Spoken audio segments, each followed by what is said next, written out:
안녕하세요. 자, 여러분들과 함께 2022년 7급 지방직 서울시 문제 한번 같이 풀어보도록 하겠습니다.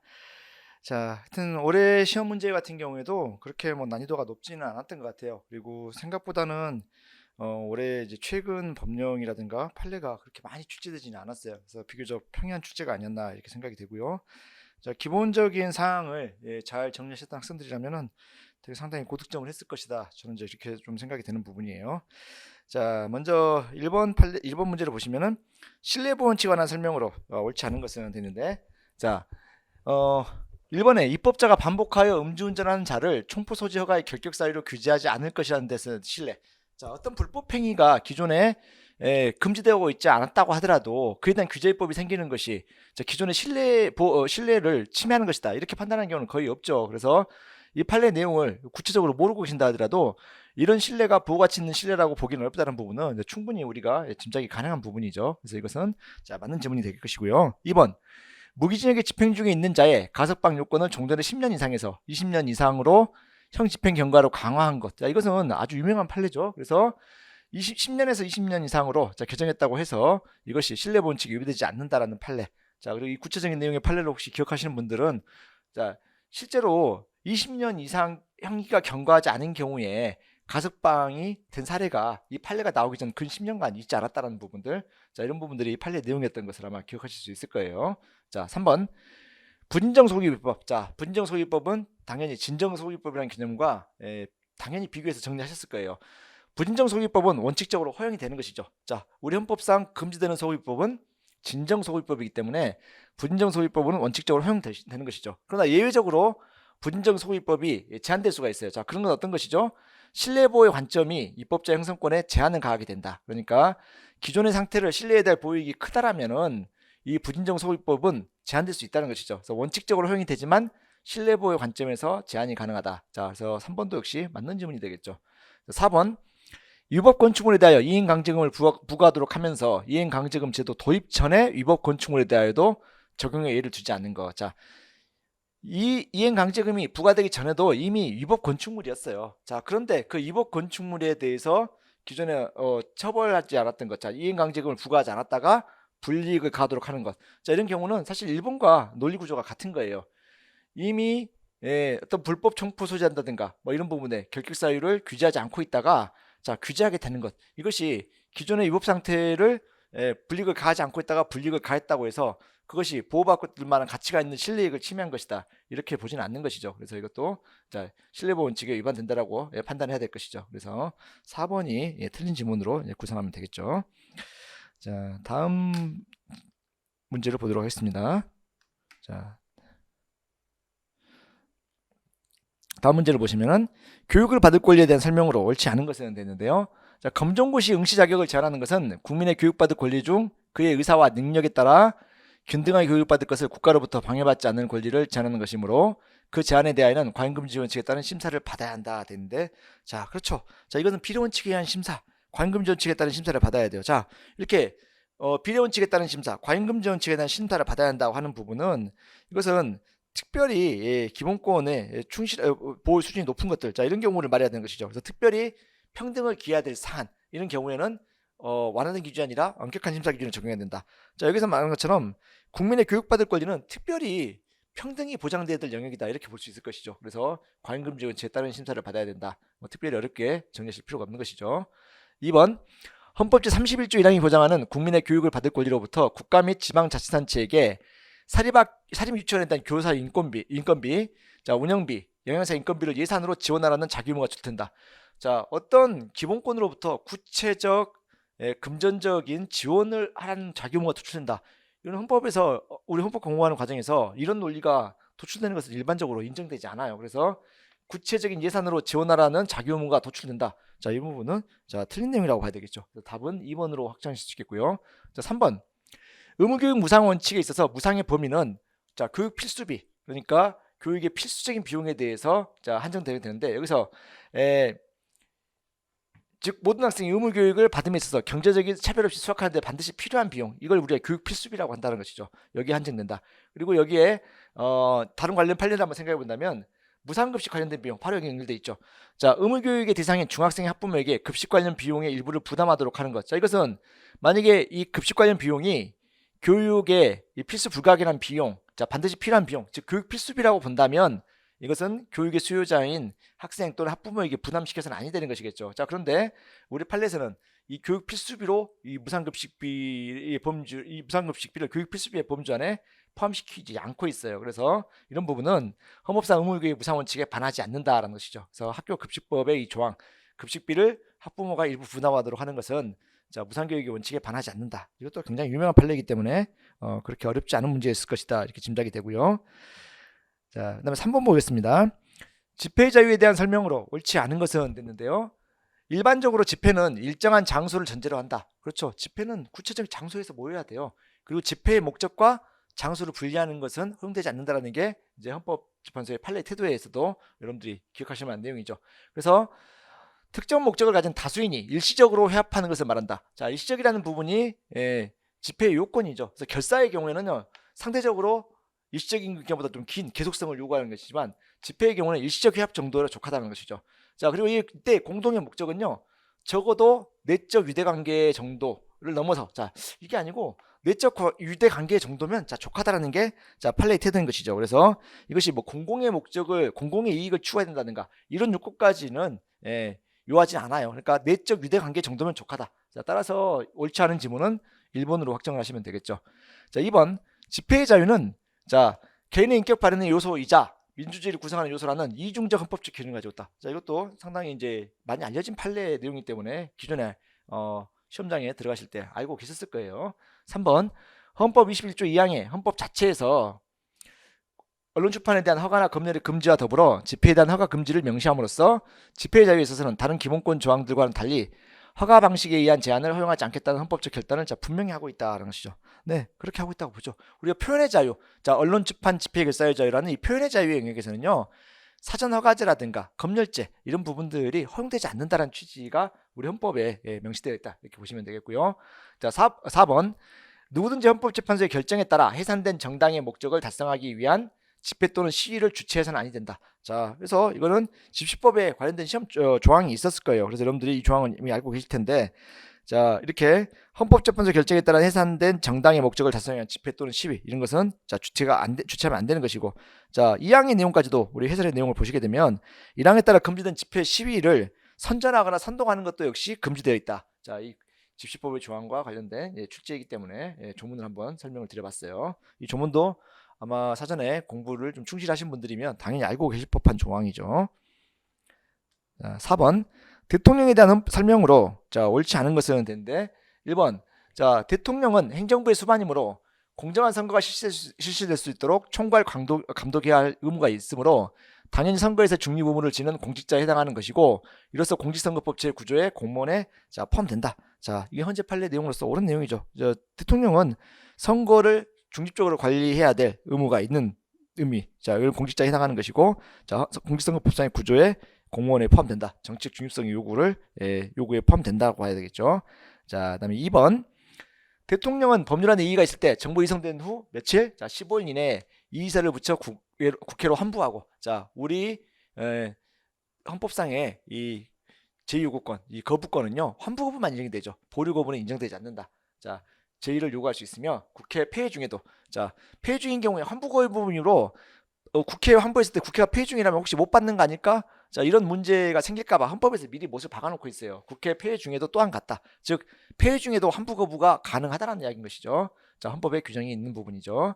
3번 개헌법상 대통령은 전시사변 이에 준하는 국가 비상사태 시 사회질서가 결함되어 일반 행정기관만으로 치안을 확보할 수 없는 경우에 공공의 안전질서를 유지하기 위하여 비상계엄을 선포한다 되는데, 자 이 전시사변 이에 준하는 국가 비상사태 시 사회질서가 결함되어 일반 행정기관만으로 치안을 확보할 수 없는 경우, 이때는요 비상계엄이 아니라 경비계엄이죠. 그래서 개헌법 2조의 내용이죠. 그래서 혹시 이 조문을 구체적으로 암기가 안 돼 있거나 뭐 기억이 안 나셨다 하더라도 사실은 나머지 지문들이 워낙 선명하게 OX 판단이 가능하기 때문에 3번은 잘 모르셔서 답을 고르는데 어렵지 않으셨을 거예요. 자 4번을 보시면, 자 대통령이 오래된 때 또는 대통령 당선자가 사망하거나 판결 기타의 사유로 그 자격을 상실할 때에는, 자 임기 만료에 의한 대통령 선거는 70일 이후 40일 전까지 되지만 이렇게 사망하거나 판결 기타의 사유로 자격을 상실하는 경우에는 60일 이내에 후임자를 선고하도록 되어 있죠. 자, 이 조항을 여러분들이 잘 이제 기억하실 수 있었다면은 상대적으로 조금 이제 이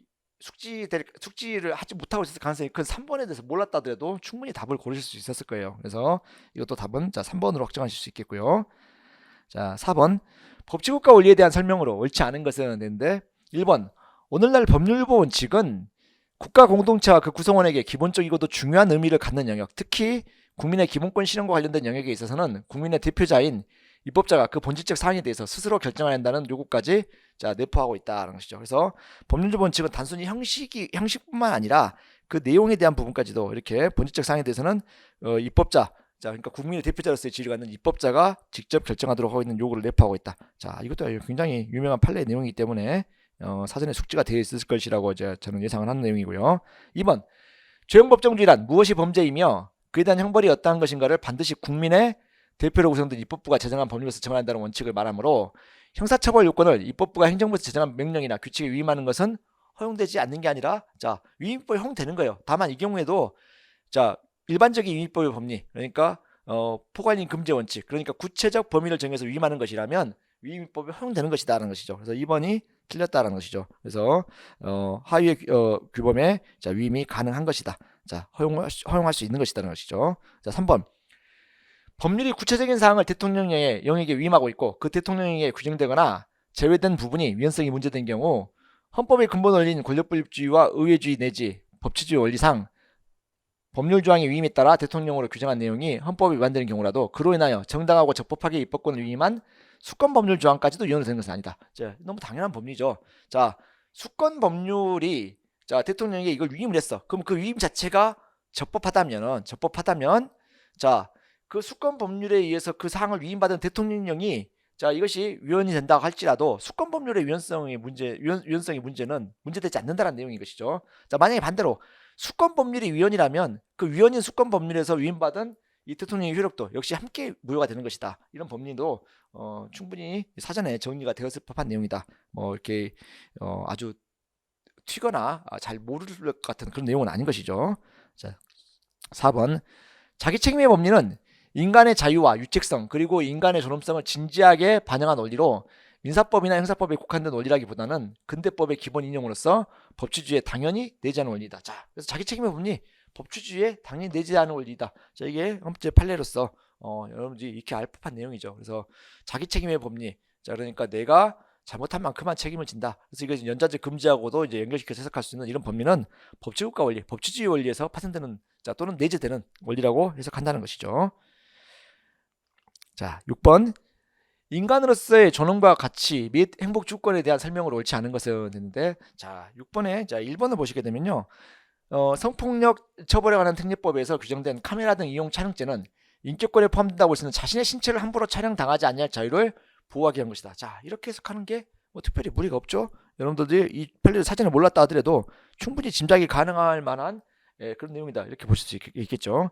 자 그다음에 2번 자신이 속한 부분 사회의 자치적 운영에 참여하는 것은 사회 공동체의 유지, 발전을 위하여 필요한 행위로서 특정한 기본권의 보호 범위에 들어가지 않는 경우에는 자 일반적 행동 자유권의 보호 대상이 됐다.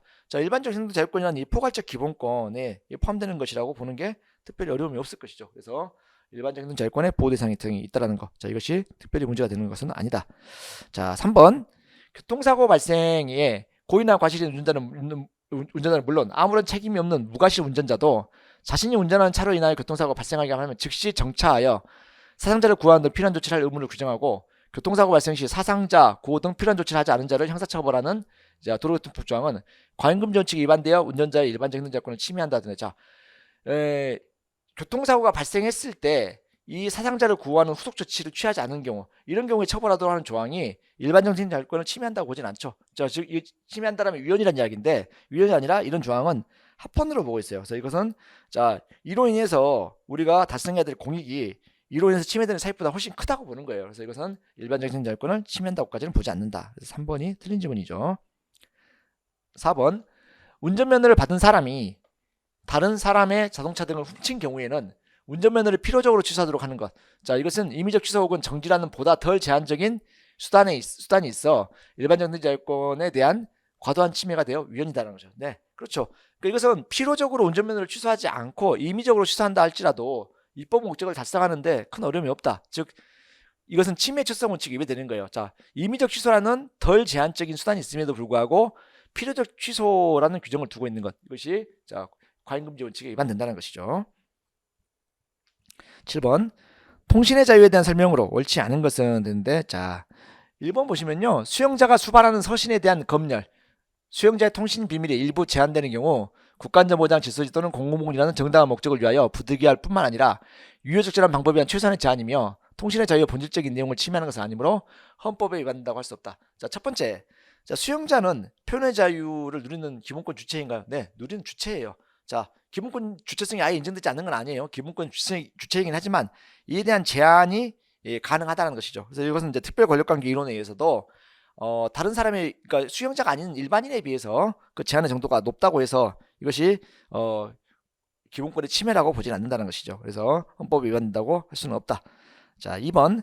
자유로운 의사소통은 통신 내용의 비밀을 보장하는 것만으로 충분하지 아니하고 구체적인 통신으로 발생하는 외형적인 사실관계, 즉 통신 관여자의 인적 동일성, 통신 시간, 통신 장소, 통신 횟수 등 통신의 외형을 구성하는 통신 이용의 전반적 상황의 비밀까지도 보장된다. 네, 그렇죠. 이제 그 구체적인 내용뿐만 아니라 어떤 사람이 누구와 통신을 어느 정도 했는지 또는 그때 한 시간대가 예를 들면 심야 시간인지 이런 것에 따라서도 두 사람과의 관계를 추론해보는 것도 가능해지잖아요. 즉 정보의 취합을 통해서 그들의 비밀이 침해될 우려가 있는 부분들 이런 것까지도 전부 다 통신 이용의 전반적 상황의 비밀이 보장되어야 될 상황이라고 본다는 것이죠. 자, 그래서 여러분도 아시다시피 어떤 통화 내역까지 엿들지 못했다더라도 이런 거 한번 상황을 짐작해 보세요.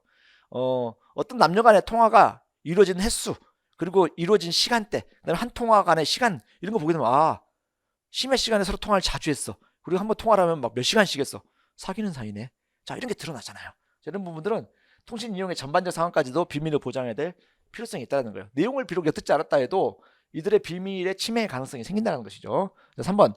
통신의 자유란 통신수단을 자유로이 이용하여 의사소통할 권리이고 이러한 통신수단의 자유로운 이용에는 자신의 인적사항을 누구에게도 밝히지 않은 사유. 자, 이것이 익명통신의 자유죠. 자, 통신의 자유에는요. 익명통신의 자유. 자신을 드러내지 않고 통신할 수 있는 것. 자, 이런 것들이 자, 보장이 된다는 것이죠. 익명성 보장도 포함되는 것이다. 자, 그래서 여기 나와 있는 내용은요.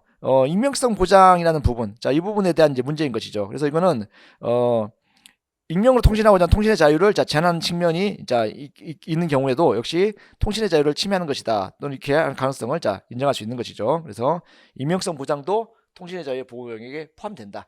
자, 이거는 통신의 자유라는 제한이라고 하는 것이 비밀을 침해한 것은 아니잖아요. 그러니까 이거는 통신의 자유를 제한하는 것이지만 통신 비밀을 제한하는 것은 아니다라는 점이 이제 좀 유심히 보셔야 될 부분이죠. 이게 만약에 그냥 통신의 자유 제한이 나온다면 타당한 설명이 되겠지만 통신 비밀을 침해하는 건 아니에요. 그래서 통신 비밀의 자유를 침해하는 것은 아니다. 4번. 수용자가 집필한 문서의 내용이 사생활의 비밀 또는 자유를 침해하는 등 우려가 있는데 교정시설의 장이 문서의 외부 반출을 금지하도록 규정한 법률 조항은 집필문을 창작하거나 표현하는 것을 금지하거나 이에 대한 허가를 요구하는 조항이므로 제한되는 기본권은 통신의 자유가 아니라 표현의 자유로 보아야 한다. 근데 자, 네, 그게 타당하다는 이야기죠. 여기서는 외부하고 통신 가능성이 없으니까 통신의 자유는 제한하지 않는 것이 아니냐라는 이런 입장이 이제 견해도 있는데 이런 경우에도 자, 통신의 자유를 제한하는 것으로 보는 이 상당하다는 것이 판례의 태도이다라는 것이죠. 자, 그래서 이 내용들은 통신의 자유를 보는 것이 타당하다. 그래서 표현의 자유로 보는 것이 아니라 통신의 자유로 보는 것이 타당하다는 것이죠. 그래서 제가 지금 표현의 자유로 보는 것이 아니라 통신의 자유로 보는 것이 타당하다. 자, 이렇게 설명을 드리면 되겠고요.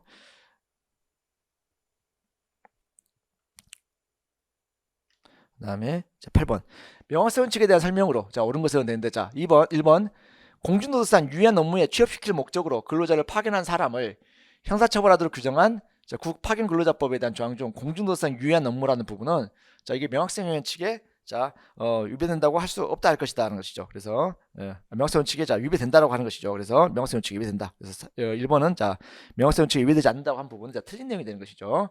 자, 2번 외국인이 귀화허가를 받기 위해서는 품행이 단정할 것을 요건으로 갖추도록 하는 것. 자, 이 부분은 명확성 원칙에 위배되지 않는다는 것이죠. 그래서 명확성 원칙의 위배 여부에 대한 이 내용을 물어보는 내용이죠. 그래서 1번, 2번도 상당히 많이 이제 알려진 내용이기 때문에 뭐 여러분들이 그렇게 어렵진 않으셨을 거예요. 자, 3번 같은 경우가 조금 이제 덜 알려졌을 가능성이 있는데 이것도 역시 뭐 충분히 짐작이 가능한 부분이죠. 자, 혈액 투석 정액 수가에 포함되는 비용의 범위를 정하는 의료기부 수가의 기준 및 일반 기준이 정액 범위 조항에 사용된 등은 열거된 항목 외에 같은 종류의 것이 더 있음을 나타내는 의미로 해석할 수 있으나 다른 조항과의 유기적 체계적 해석을 통해 그 적용 범위를 합리적으로 파악할 수 없는 것인가. 자, 그렇다고 보기는 어렵다라고 우리가 짐작할 수 있겠죠. 자, 그래서 이것은 명확성 원칙에 위배되지 아니한다라는 것이죠. 그다음에 4번 형의 선고와 함께 소송 비용의 부담에 재판을 받은 피고인이 빈곤을 이유로 해서만 집행면제를 신청할 수 있도록 한 조항의 규정이 소송 비용에 관한 부분은 빈곤은 경제사정으로 소송 비용을 납부할 수 없는 경우를 지칭하는 것으로 해석될 수 있으므로 명확성 원칙에 위배되지 않는다. 자, 타당한 설명이죠. 그래서 옳은 것은 자 4번으로 확정하시면 되겠네요. 자, 9번 영장주의 및 적법조차 원칙에 대한 설명으로 옳지 않은 것은 되는데, 자 1번 보시면요. 헌법제 12조 3항이 영장의 발부에 관하여 검사의 신청에 의할 것을 규정한 취지는 모든 영장 발부에 검사 신청이 필요하다는 데 있는 것이 아니라 수사 단계에서 영장의 발부를 신청할 수 있는 자는 검사로 한정함으로써 검사 아닌 다른 수사기관의 영장 신청에서 오는 인권인의 피해를 방지하고자 함에 있다라는 것이죠. 자, 이건 이제 맞는 판례이죠. 여러분들이 이것도 이제 기억이 나실 거예요. 자, 검사의 신청이 없는 자, 법원의 직권의 영장 발부도 가능한 것이죠. 왜? 우리 헌법이 규정하고 있는 이 검사에 의한 영장의 신청은요, 그것이 영장 발부에 자 필요하다는 것이 아니라는 측면. 자, 그래서 현재는 자 검사의 신청이 없이 법원의 직권에 의한 영장 발부도 가능하다는 것이죠. 이 경우에 검사가 신청해서 발부한 영장은 허가장으로 성격을 갖고, 자 법원이 직권으로 발부한 영장은 명령장으로 성격을 가진다. 이 부분도 이 판례와 관련해서 여러분들이 기억하셔야 될 사안이죠.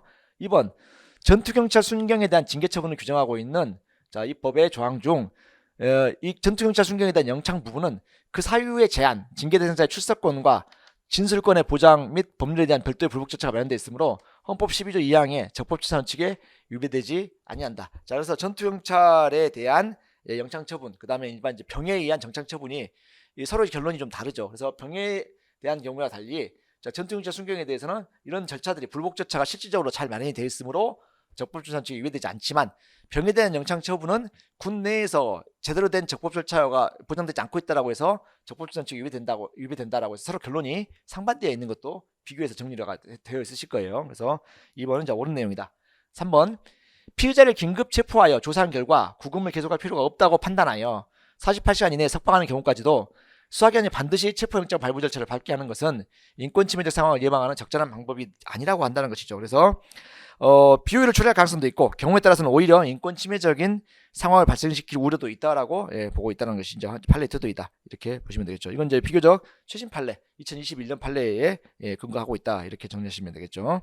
자, 4번 헌법 제12조 3항의 영장주의는 법관이 발부한 영장에 의하지 아니하고는 수사에 필요한 강제처분을 하지 못한다는 원칙으로 교도장이 마약류 관련 수용자에게 소변을 받아 제출하도록 한 것은 교도에서 안전과 질서 유지를 위한 것으로 수사에 필요한 처분이 아닐 뿐만 아니라 이것은 검사 대상자의 협력이 필수적인 것이므로 강제 처분이라고 할 수 없죠. 이것은 그래서 영장주의의 원칙이 적용되는 것이 아니다. 자, 이것도 유명한 판례죠.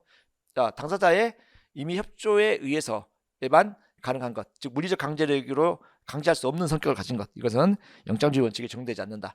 자, 그래서 신분 확인 목적의 지문 채취, 지문 확인, 자, 이런 부분도 영장주의 원칙이 적용되지 않는다라고 보는 것이죠. 자, 같은 취지의 판례다. 10번 참정권에 대한 설명으로 옳지 않은 것은 되는데, 1번 헌법상 직접민주제에 따른 참정권으로 헌법 개정안에 대한 국민투표권과 외교, 국방, 통일, 기타 국가안에 관한 중요정책에 대한 국민투표권이 규정되어 있는데, 전자는 필수적이고 후자는 대통령의 재량으로 이루어진다. 그렇죠. 72조의 국민투표는요, 이 요건에 설령 해당한다 할지라도 대통령이 국민투표에 붙이지 않을지에 대한 재량 판단이 있어요.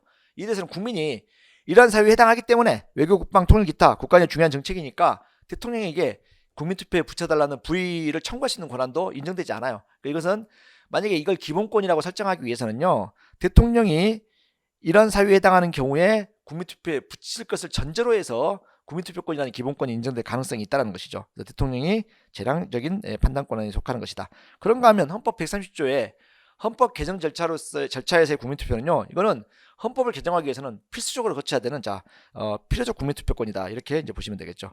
자, 2번 10개월의 징역형을 선고받고 집행이 종료되지 아니한 사람은 선거권이 없다 돼 있죠. 자, 이 부분은 틀린 질문이 됐죠. 왜냐면 선거일 현재 이 기준으로 자 1년 이상의 징역 또는 금고형을 선고받은 사람은 자 그리고 그 형이 집행이 종료되지 않거나 집행을 받지 아니하기로 확정되지 아니한 사람은 자 그런 사람은 투표권이 자 없어요. 그런데 1년 이상의 징역 금고라고 했기 때문에 10개월이니까 1년 이내잖아요. 그럼 이 경우에는요 투표권이 인정돼야 된다라는 것이죠. 그래서 이것은 틀린 지문이 된다.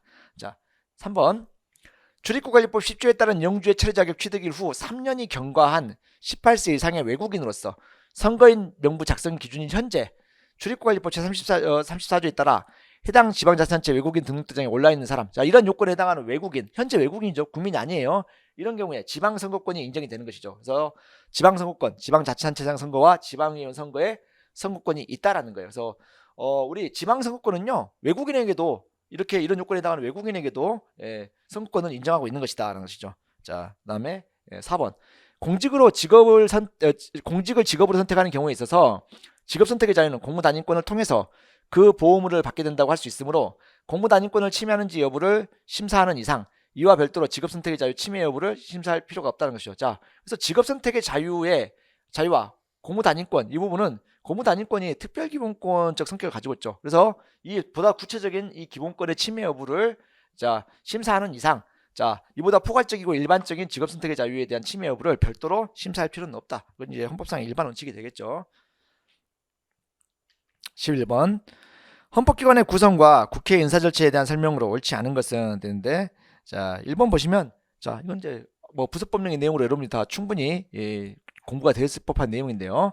대법원장이 지명하는 헌법재판소 재판관 자 3인 법제사법위원회 인사청문회를 거쳐야 하나 대통령의 임명에 국회 동의가 필요한 것은 아니다 됐죠. 자 헌법재판소 재판관 3인 대법원장이 지명함으로써 자 지명하고 이에 대해서 대통령이 자 임명하기만 하면 되는 것이죠. 그리고 이때 인사청문회는요 국회에서 선출하거나 국회에서 지명한 자가 아니기 때문에 이 사람은 소관상임위원회 그러니까 법제사법위원회 인사청문을 거치면 되는 것이죠. 그러니까 함정을 팔 만한 부분은 여기를 인사청문 특별위원회 함정을 팔 만한데 안 팠어요. 그리고 국회 동의가 필요한 것처럼 위장할 수 있었는데 국회 동의가 필요하지 않다고 했으니까 뭐 함정 팔 만한 부분 다 피해갔네요.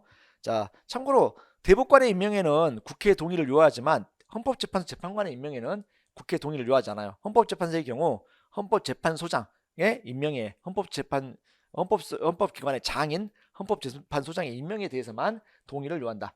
자 2번 국회에서 선출한 헌법재판관 자 1번 설명할 때 이미 다 설명이 된 부분이죠. 이 경우에는요 소관상임위원회가 아니라 인사청문 특별위원회 인사청문회를 거친다는 것이죠. 그러니까 똑같이 헌법재판소 재판관이지만 국회에서 선출 또는 국회에서의 동의를 요하는 경우와 자 다르다라는 거예요. 자 3번 국회 선출하는 중앙선관위원회 3위는 역시 국회에서 선출하잖아요. 이런 경우는 자 인사청문 특별위원회 인사청문회를 거쳐야 되는 것이죠. 자 4번 대법원장이 지명하는 중앙선관위원회 3위는 법제사법위원회 인사청문회를 거쳐야 하며 대통령의 임명에 국회 동의를 자 요하지 않는다라는 것이죠. 자 그래서 이거는 국회 동의를 요하지 않는다. 그래서 4번이 틀린 질문이 되겠죠. 아마 비교적 쉽게 푸셨을 것 같은 내용이죠. 이 12번 사법권에 대한 설명으로 옳지 않은 것은 자 1번 보시면은요 명령 규칙 처분이 헌법이나 법률에 위반되는 경우 위반된 여부가 재판의 전제가 된 경우에는요 대법원은 이를 최종적으로 심사할 권한을 가진다. 자 헌법 제 107조의 내용이죠. 자 2번 헌법 64조에서 국회의원의 징계와 제명에 대해 법원에 제소할 수 없도록 규정한 것은 사법권의 실정헌법상 한계로서 국회의 자율성 존중이라는 권력분립적 고려에 규정한 것이다. 네 타당하죠. 그러니까 국회 내의 자율권을 존중하는 거예요. 국회 내에서 국회의원의 징계의 제명에 대해서 결정했는데 이것을 법원에 제소할 수 있도록 한다면 이거는 입법부의 자율성에 사법부가 개입하는 게 될 수 있잖아요. 그래서 이거는 서로 국회 자율성을 존중한다는 차원에서 권력분립적 한계를 헌법에서 설정한 것이다. 자 3번 비상경마의 군사재판은 자 군인 군무원의 범죄나 군사에 관한 간첩죄의 경우와 초병 초소 유도금식물 공급 포로에 관한 죄 중 법률이 정한 경우에 하나여 군사법원이 단심으로 재판할 수 있으나 사형을 선고한 경우에는 그러하지 아니하다. 자 3번 질문도 110조 사항의 내용으로서 여러분이 많이 기출문제에서 봤을 법한 내용이죠. 그래서 자 간첩죄 군사에 관한 간첩죄 초병 초소 유도금식물 공급 포로에 관한 죄 자 그래서 이 위에 이 구조물에 관한 죄라든가 이런 부분이 여기 이제 포함되어 있지 않은 것, 자 이런 부분들을 자 우리가 이 비상계엄하에 군사재판을 받을 수 있는 사안과 이 단심 하는 사항을 자 규정에 잘 구별해서 보셔야 된다고 제가 강조했던 부분들. 자, 이 내용이기 때문에 주문이 숙지되어 있으실 것 같고요. 자, 4번. 이 4번 선지의 이 부속 법령을 여러분들이 혹시 좀 지엽적이다 생각해서 기억하지 학습 배상의 범주에서 포함시키지 않았던 분이랄지라도 1번, 2번, 3번이 워낙 빈출되는 부분이에요. 그래서 답을 고르시는 것은 어렵지 않았을 거예요. 자, 법관은 대통령 비서실에 파견되거나 대통령 비서실의 직위를 겸임할 수 없어요. 자, 그래서 법원조직법 50조 2에 보시게 되면요, 법관은 대통령 비서실에 파견되거나 대통령 비서실의 직위를 겸임할 수 없게 돼 있어. 그다음에 이 항이 오히려 이제 더 중요한 내용인데요. 법관으로서 퇴직한 이후 2년이 지나지 않는 사람은 자, 대통령 비서실의 지위에 임용될 수 없다. 보통 우리 현재 판례를 공부하다 보면은요, 어떤 공직을 마친 후에, 특히 정직 중립성 이유되는 어떤 공직을 마친 후에 2년 이내에 다른 공직을 맡을 수 없도록 하거나 하는 내용들은 상당 부분 이제 헌재에서 위헌이라는 판단을 받았어요. 자, 근데 이 내용은 법률에 규정이 되었으나 이에 대한 명시적인 헌법재판소의 위헌 판단이 있었던 사안은 아니죠. 그래서 여전히 유효한 조항이기 때문에 법관으로 퇴직한 후 2년이 지나지 않는 사람이 대통령 비서실에 직위에 임용될 수 없다. 여기서 이제 기출지문된 이 지문과 함께 50조의 2를 구성하고 있는 법원조직법의 조항도 시험에 출제 가능성이 있다는 부분도 사실 공부하실 때 아마 강조해서 보셨던 경우도 있을 텐데, 여러분들이 이제 혹시 이 조문이 낯설다 하더라도 1, 2, 3번이 워낙 유명한 조문들이기 때문에 답을 고르시는 것은 역시 어렵지 않았을 것이다. 자, 13번. 감사원의 권한과 운영에 대한 설명으로 옳지 않은 것은 되는데, 자, 원장이 고리되거나 사고로 인하여 직무를 수행할 수 없을 때는 감사위원으로 최장기간 재직한 감사위원이 그 권한을 대행하며, 재직기간이 같은 감사위원이 정되는 경우, 자, 복수인 경우 2명 이상인 경우는 연장자가 그 권한을 대행한다. 그래서 최선임 감사위원이 1순위 기준, 자, 두 번째 기준은 자, 재직기간이 같은 사람이 2명 이상이면은 자, 연장자 순한다. 자, 1기준, 2기준까지 다 공부했던 부분이죠. 2번. 감사원이 직권으로 재심의한 것에 대한 재심의를 청구할 수 자, 있어요. 이것도 감사원법 40조 1항인 것이죠. 자, 이게 혹시 이 조항이 내가 공부했던 학습 범위에서 벗어나 있다. 그렇다 하더라도 당황하실 필요가 없어요. 왜? 나머지 내용이 좀 더 범용적으로 이미 기출됐던 적이 있는 자, 지문들이 가능성이 크기 때문에 그렇게 판단해 보시는데, 역시 3번, 4번은 2번에 비해서 많이 알려진 출제가 반복됐던 지문이죠. 3번. 감사원은 필요하다고 인정하거나 국무총리 요구가 있는 경우에는 국가 또는 지방자치단체가 자본금의 일부를 출자한 자의 회계를 검사할 수 있다는 것이죠. 그래서 자본금의 일부를 출자한 자, 이거는 이제 국가기관이 아니지만 자, 국가가 또는 지방자치단체가 자본금의 일부를 출자한 자에 대해서 이 자유회계에 대해서 검사할 수 있는 권한이 있는 것이죠. 자, 그다음에 4번. 감사원은 세입세출의 결산을 매년 검사하여 자, 대통령과 차기국회에 함정 주로 파는데 차기국회 아니고 차년도 국회에 그 결과를 보고해야 한다. 자, 많이 알려진 지문이죠. 그래서 상대적으로 제가 짐작할 때 1번과 3번 지문을 아마 이제 합격을 기대하고 시험장에 들어가시는 분이 몰랐을 가능성은 거의 없어요. 자, 뭐 2번, 3번 지문은 살짝 낯설 가능성이 있었는데, 자, 3번 같은 경우가 좀 더 알려진 지문이죠. 그래서 3번 정도까지 혹시 이제 기억하셨다고 한다면 답을 고르시는 거는 그렇게 어렵지 않았을 거예요. 그래서 간혹 이제 지엽적인 이제 지문이, 그러니까 지엽적인 지문이라 하면 좀 기존에 출제된 적이 좀 없는 지문들, 이런 게 출제됐다고 해서 이게 그렇게 난이도가 올라간다 이렇게 보기는 어려워요. 왜냐면 나머지 선지를 구성하고 있는 지문들이 기존에 알려졌던 빈출됐던 지문이라고 한다면요, 그 지문들을 배제해가는 방식으로 답을 확정해 나갈 수 있기 때문에 이 부분은 시험의 난이도에 크게 영향은 없을 것이다. 저렇게 저는 그렇게 짐작하는 부분이에요. 자, 14번. 자, 국회에 대한 설명으로 옳지 않은 것은, 자, 본회의가 탄핵소추안을 법제사법위원회에 회부하기로 의결하지 아니한 경우에는 본회의에 보고된 때로부터 24시간 이후 72시간 이내에 탄핵소추 여부를 무기명 투표로 표결하되 이 기간 내에 표결하지 아니한 탄핵소추안은 자, 폐기되는 것으로 본다. 자, 이 내용도 국회법 130조 2항으로서 상당히 빈출됐던 부분 중에 하나이죠. 자, 그다음에 2번. 지방자치단체 중 광역시, 특별시 광역시 도에 대한 국정감사의 범위는 국가 임사무와 국가가 보조금을 예산을 지원하는 사업에 한정된다 되는데, 자, 이것도 국정감사 및 조사에 관한 법률의 내용으로서 이게 좀 비교적 알려진 지문이죠. 자, 그래서 이것도 좀 낯설다 싶더라도 3번 한번 보세요. 정기회기는 100일을, 임시회기는 30일을 초과할 수 없으며 정기회와 임시회를 합하 연 150을 초과할 수 없다. 자, 이 봤던 주문 중에서 3번이 제일 판단이 쉬우셨을 거예요. 자, 그리고 이게 답이죠. 자, 현행법은요, 총회기수에 제한이 없어요. 그러니까 총회기수 제한이 뜨는 순간 이 지문은 틀렸다 이렇게 판단하는 게 어렵지 않죠. 그래서 1번, 2번이 혹시 좀 낯설다 할 때도 3번에서 답을 거의 다 고를 수 있었겠죠. 그러면 이 지문은, 이 문제 자체는 이 지문이 워낙 답이 저예하고 손들고 있다시피 하는 내용이니까 어렵다고 보기는 어렵다고 판단할 수 없는 문제라고 봐요. 자, 4번. 국회의원의 심의 표결권은 국회의 대내적인 관계에서 행사되고 침해될 수 있을 뿐 다른 국가기관 간의 대외적인 관계에서는 침해될 수 없다. 자, 이것도 상당히 타당한 설명이죠. 그래서 뭐 혹시 1번, 2번, 3번이 4번이 살짝 어렵게 느껴지는 분도 3번 같은 기본적인 사항에 대해서 공부를 안 했을 가능성은 별로 없어 보여요. 그러니까 이거는 총회기수 제한이 현행헌법상에 없다. 이것만 보시면 답을 상당히 쉽게 골라낼 수 있었을 것이다. 자, 그다음에 15번. 국회 의사 공개 원칙에 대한 설명으로 옳지 않은 것은 됐는데요. 자, 국민은 헌법상 보장된 알 권리 한 내용으로서 국회에 대하여 입법 과정의 공개를 요구할 권리를 가지며 국회 의사에 대하여는 직접적인 이해관계 유무와 상관없이 일반적 정보 공개 청구를 가진다. 자, 의사 공개 원칙이죠. 자, 재판 공개 원칙에서와 이 맥락이 비슷해요. 재판 공개 원칙도 이해관계가 있는 당사자에 대한 재판이 공개되는 게 아니죠. 국회 의사 공개 원칙도 마찬가지야. 국민에게 국정의 투명성 또는 재판의 공정성 차원에서 어떤 내용을 공개하도록 하는 것은요, 그 재판 또는 이 의사 일정에 이해관계가 있지 않은 사람에게까지 일반적 공개를 의미하는 거예요. 그래서 이것은 이제 맞는 지문이 되는 것이죠. 자, 본회의는 공개하며 의장의 제의 또는 의원 10명 이상의 연세에 의한 동의로 본회의 의결이 있거나 의장이 각 결산체 대표님과 협의하여 국가 안전보장을 위하여 필요하다고 인정할 때는 공개하지 아니할 수 있다. 자, 의사 공개 원칙을 규정하고 있지만 이러한 일정한 예외가 있는 경우에는요, 비공개를 할 수 있죠. 그래서 비공개 사유에 해당하는 부분들을 공부를 해두셨을 것이죠. 그래서 이것은 뭐 이렇게 결정하는데 어렵지 않은 내용이고요. 3번.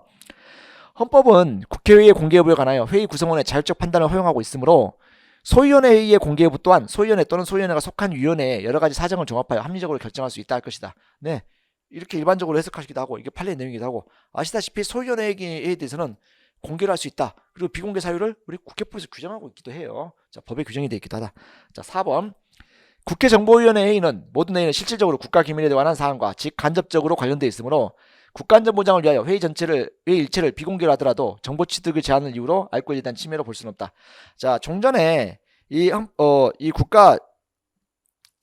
국가안보를 위해서 이 정보위원회 회의는요, 비공개로 한다. 그러니까 국회회의 또는 이제 위원회 회의, 소위원회 회의 전부 다 공개 원칙이 적용되는데 그 예외로 규정되어 있던 이 국회법상의 조항이 자, 정보위원회 회의는 비공개를 원칙으로 한다라고 했어요. 자, 근데 이것에 대해서 자, 2022년 1월 27일 이 판례를 통해서 일률적으로 비공개를 하던 내용이 자, 헌법에 합치되지 아니한다. 유연 결정이 났어요. 그렇다 보니까 이 부분에 이제 판례가 비교적 최신의 이제 판례로 출제된 것이죠. 그러나 아마 이 중요 판례로서 이걸 수험장에 들어가시기 전에 정리하지 않으셨던 경우는 거의 없을 정도예요. 왜?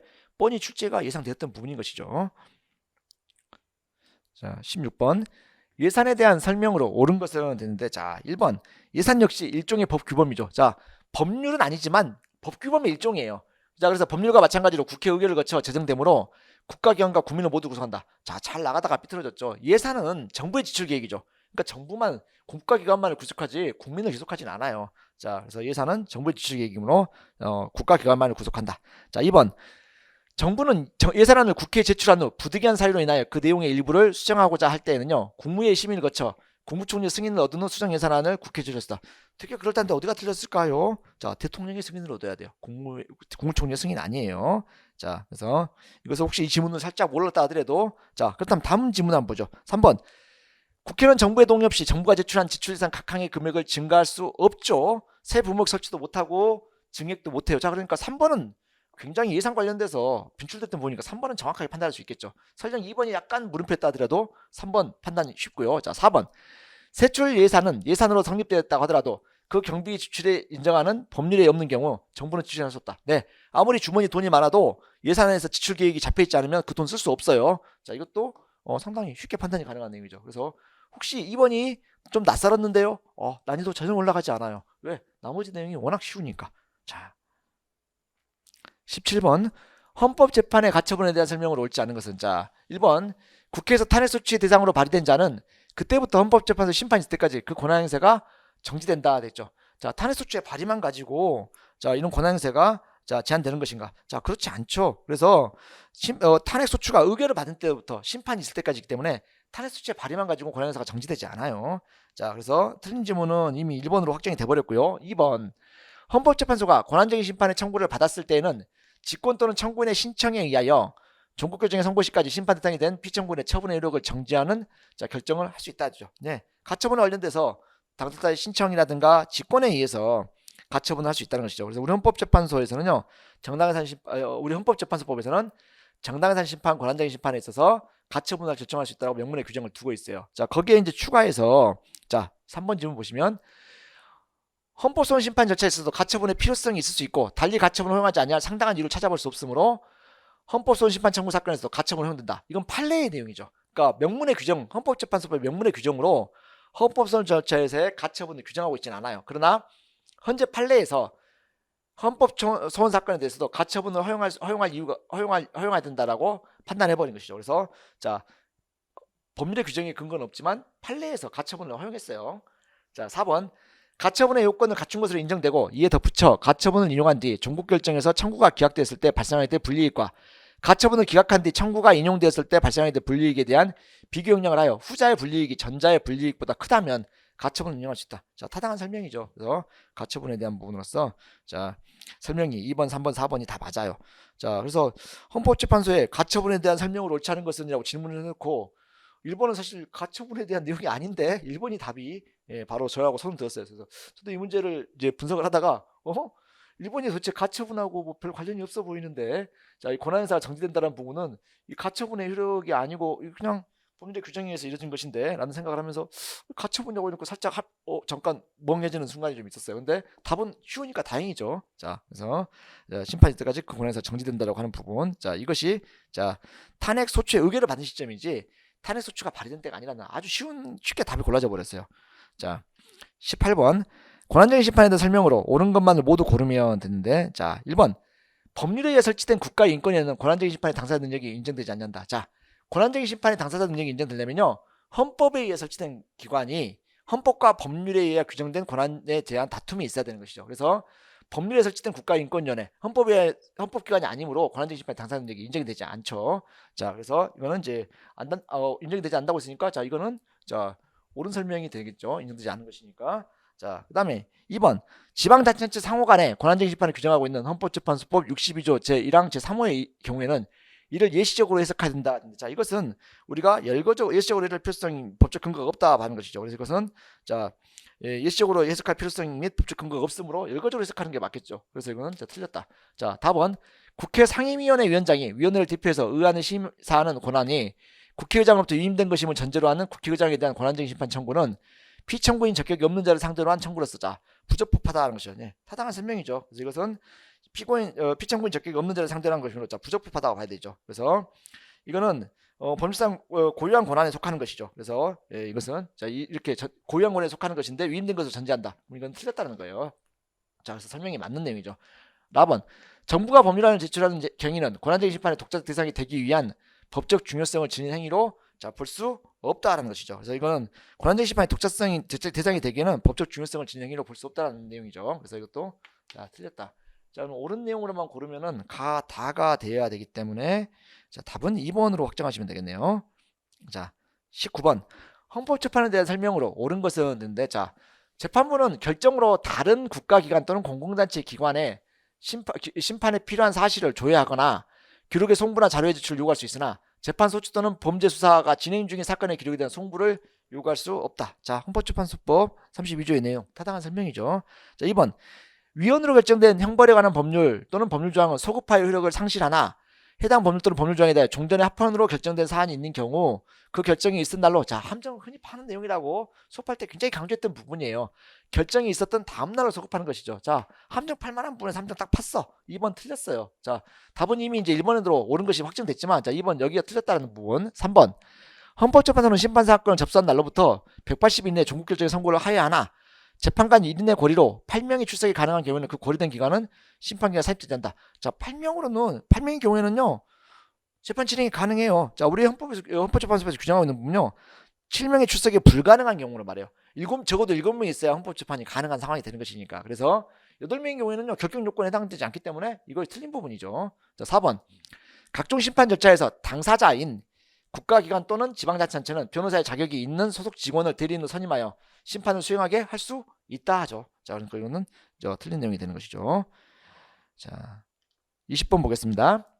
헌법상 경제조항에 대한 설명으로 옳은 것은 되는데 1번 헌법 제119조 2항은 국가가 경제 영역에서 실현해야 될 목표의 하나로서 적정한 소득의 분배를 들고 있지만 자, 1호부터 소득에 대한 누진세율에 따른 종합과세를 시행해야 될 구체적인 헌법적 의무가 조세입법자에게 부과되는 것이라고 할 수 없다. 예, 타당한 설명이죠. 자, 부의 공정한 분배를 위해 노력해야 되지만, 자, 고소득자에 대해서 반드시 누진세율을 적용해야 될 필연성, 자, 이런 입법 의무 이런 것이 도출된다고 할 수는 없다는 것이죠. 그래서 오는 것을 설명으로서는 답이 또 오히려 쉽게 나와버렸어요. 이 판례도 굉장히 잘 알려진 판례이기 때문에 자신 있게 OX를 판단할 수 있다면 1번만으로 이미 답은 다 골랐어요. 자, 틀린 내용까지 해설이니까 다 보게 되면요. 2번, 헌법 제119조 2항에 규정된 경제주체 간의 조화를 통한 경제민주화의 이념은 경쟁에서 정의로운 사회질서를 형성하기 위하여 추구할 수 있는 국가 목표에 그침으로 개인의 기본권을 제한하는 국가행위를 정당화하는 헌법 규범이라고 볼 수 없다가 아니라, 자, 이거는 단순한 국가 목표에 그치는 게 아니라 기본권 제한을 제한하는 국가행위를 정당화하는 헌법 규범으로 보는 것이죠. 자, 3번, 경제적 기본권을 제한하는 법률의 합헌성 여부를 심사하는 경우 그 법률을 정당화하는 공익은 헌법에 명시적으로 규정된 목표에만 제한되느냐? 그렇지 않아요. 헌법에 명시되어 있는 목표만 제한되는 것이 아니고, 자, 실현하고자 하는 여러 가지 목표를 예시한 것에 불과하기 때문에 다른 것들, 모든 공익을 아울러서 판단할 수 있다라고 하는 것이죠.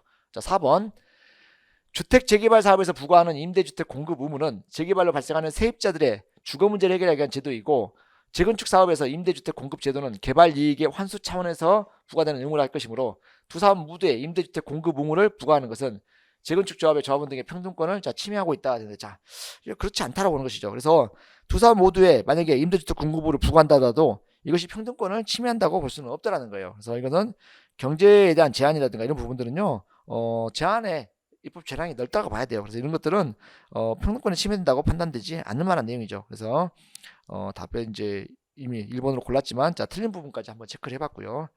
자, 이렇게 해서 이 문제를 다 같이 한번 풀어봤어요. 자, 그래서 간혹 좀 이제 기존에 자주 출제되지 않았던 부속 법령이 출제에 되었다든가, 또는 어떤 흔히 알려져 있다는 판례들이 일부 출제되었다 하더라도 실은 워낙 나머지 지문들이 선명하게 OX 판단을 할 수 있는 지문들로 구성된 편이기 때문에 아마 체감 난이도는 그렇게 높지 않았을 것이다 라고 생각하고, 여러분들도 이제 좋은 결과가 있으셨기를 이제 바라도록 하겠습니다. 자, 수고하셨습니다.